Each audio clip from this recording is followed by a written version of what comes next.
So sometimes when people hear I'm a teacher, they'll say something like, "Oh my gosh, it must be so nice to wake up every morning and just love what you do and know that you're making a difference." And that's just like not what the job is. There is something interesting about the perception of the job, though. These ambitions we have for ourselves to educate and improve the world, no matter how much evidence we have to the contrary, we keep on hoping that it can be true. I have the intention to do good and like be supportive and all that stuff, but this intention is assaulted on at least two fronts. The first is the understanding that this is just a messiah complex. This impulse is at least some percentage dependent on making me feel good about the work rather than the work actually being good. It's an ego-driven impulse. And the second is the fact of my exhaustion and selfishness. When I could spend more time after school or on the weekends or volunteer for some activities, I often choose myself over others. I don't actually love the work. So the world has this sort of dishonest or uninformed perception of what working in this profession is like, and we, working within this perception, often have a dishonest view of ourselves. Our intentions and the intentions the world projects onto us don't actually match the authentic lived experience of teaching. In Act 3 of Measure for Measure, Shakespeare puts this theme of intention and authenticity at the center of his stage. The Duke is in disguise, wanting to give up his power, but something can't stop him from intervening.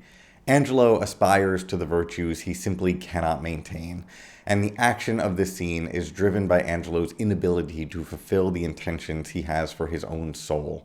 So let's go through this act play by play and see how the reality of the characters conflicts with the intentions and perceptions the characters have of themselves. In the final scene of Act 2, Isabella responds to Angelo's statement that women are frail by saying, "Aye, as the glasses where they view themselves, which are as easy broke as they make forms. Women help heaven, men their creations mar, in profiting by them." The glasses refer to mirrors here, so she's saying that women are as frail as the mirrors in which they view themselves. And the implication here is that women see themselves in the expectations that men like Angelo have of them. The men and the expectations of patriarchy are the mirror, and that mirror is frail. Men their creation mar in profiting by them. Men create an idea of women and then ruin that idea with their actions. Angelo has the expectation of purity for Isabella, and through his frailty, he intends to ruin that image. This is Simone de Beauvoir stuff happening here, and it points to this idea of external perceptions acting as a coercive force. And this coercion impedes Isabella's autonomy.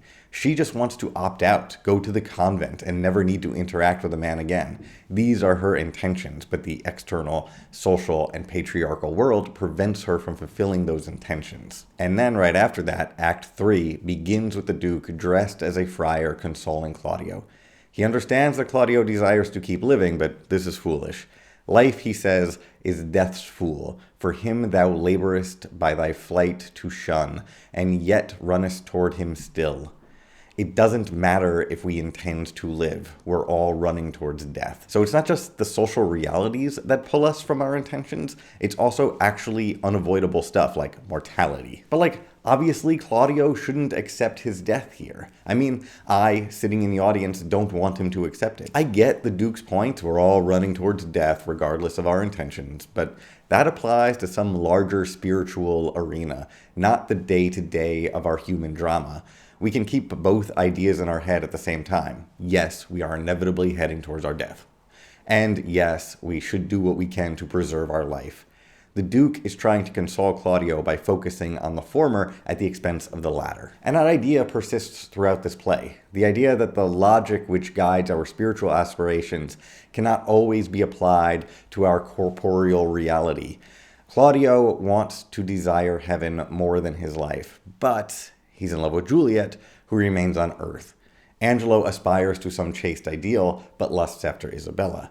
Isabella aspires to self-determination outside the male gaze, but still feels an obligation toward her brother, who she loves. That said, the Duke's speech seems to work on Claudio, who responds, "I seek to die, and seeking death find life. Let it come on." But then Isabella enters and tells Claudio that he will indeed die. She could not persuade Angelo otherwise. She takes a while to actually say it, but eventually she tells Claudio that she can free him if she yields her virginity. He says quickly and directly, "Thou shalt not do it." She says that if it were her life at stake, she'd readily give it for Claudio. The implication being that she would give her life, but not her soul. And then something shifts in him, and the reality of his death strikes him. The resolve he had after the friar, Duke's, speech dissolves. He wants to be somebody who can accept the lofty ideals of life and death that the friar/Duke articulated. He wants to protect his sister from the sexual demands of a predator, but not as much as he wants to live. We all intend to be better than we actually prove to be. "Sweet sister, let me live," he says. And Isabella just pops off after that, yelling, "O faithless coward, O dishonest wretch, wilt thou be made a man out of my vice?" And I think that's an incredibly interesting line, particularly after the line that she had at the end of Act 2. There, she implied that the construction of femininity is made by men. Men are the mirrors women view themselves through, and here she says something similar, but it's about the construction of masculinity. Claudio will be made a man out of her vice. He doesn't care what she wants or what she intends to be in this world, only that she keeps him alive. Men here are made by subordinating women to masculine intention. The construction of gender is a dialectic. She ends this response by saying that she'll pray 1,000 times for thy death. It's at this point the Duke interjects. He tells Claudio to prepare himself for death, and then asks the provost to be left alone with Isabella. He says it's cool because, he's a friar and he won't misbehave with her. But, he's not a friar, and this play doesn't have any good examples of men behaving well when left alone with a woman. But, okay, exit the provost. The Duke outlines a crazy plan after this. He knows that Angelo was once engaged to be married to a woman named Mariana, but Mariana lost her dowry when her brother died at sea, and Angelo called off the engagement, and Mariana was left heartbroken. So the plan is for Isabella to consent to Angelo's terms, but set terms of her own as well. She'll meet him, alone, briefly, in the dark, and they cannot talk. But it won't be Isabella who goes to this meeting, it will be Mariana. So Angelo will think he's sleeping with Isabella. That'll free Claudio, but he'll really be sleeping with Mariana, his fiancée, so Isabella will be doing a charity for Mariana, righting an injustice of the past, and saving her brother's life.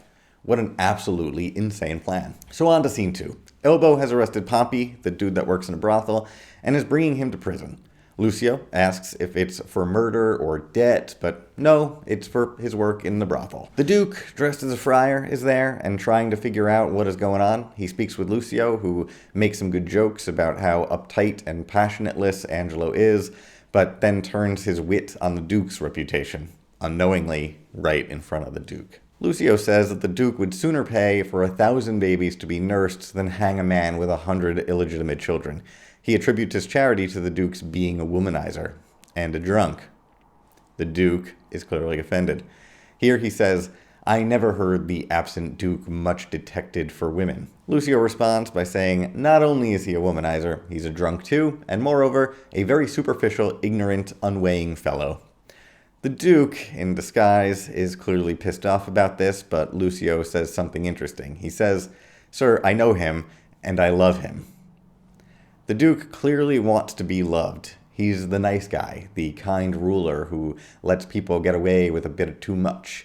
And here, he is confronted with evidence that he's been successful. Lucio loves him, just not for the reasons that he intends to be loved. Additionally, this line is a great example of the reasons I think I like Lucio, even though he's clearly a terrible person in a lot of ways. He has the ability to love somebody in spite of their faults. Now, to be fair, it seems like he's lying about the Duke, but his easy relationship with Pompey, his persistent defense of Claudio, these things are real. He sees people with all their faults and cares about them anyway. Plus, he's funny, and that goes a long way in getting the audience on your side. As Lucio exits the scene, the provost comes on with Mistress Overdone. Overdone is an example of a character who simply cannot be shamed. Shame may have worked on Juliet in the previous act, but not Overdone. She informs Aeschylus and the rest of the characters on stage, including, notably, the Duke, that Lucio has fathered a child with a woman in the brothel named Kate Keepdown. He promised to marry her, but never did. Overdone has been taking care of the child. It's possible Lucio intends to be the kind of guy who takes responsibility for his child. He made the promise and all, but he just isn't as good as he wants to be. So now we have Angelo, with the reputation for virtue and chastity, handing out death sentences and coercing women into sex, while Miss Overdone, with her reputation for sin and sexual permissiveness, is taking care of children abandoned by their fathers.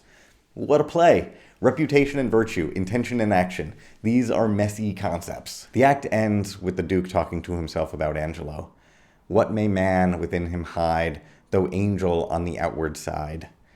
The Duke is frustrated that a man who projects virtue can be secretly sinful. Angelo desires the world to see him as a model of justice, but he knows the truth about himself, and so does the Duke, who desires to be loved, but on his own terms.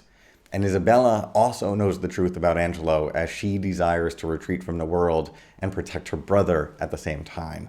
Two ambitions that cannot be pursued simultaneously. Like, we want to wake up and love our jobs. We want to be that kind of mentor with inexhaustible energy. But the distance between our aspirations and the reality of our lived experience persists. An unbridgeable gap between who we are and who we want to be. This play lives inside that gap. It aspires to comedy and happy resolutions, but it won't quite get there. And that will take us to Act 4, which we'll discuss play by play next week. Thank you for watching.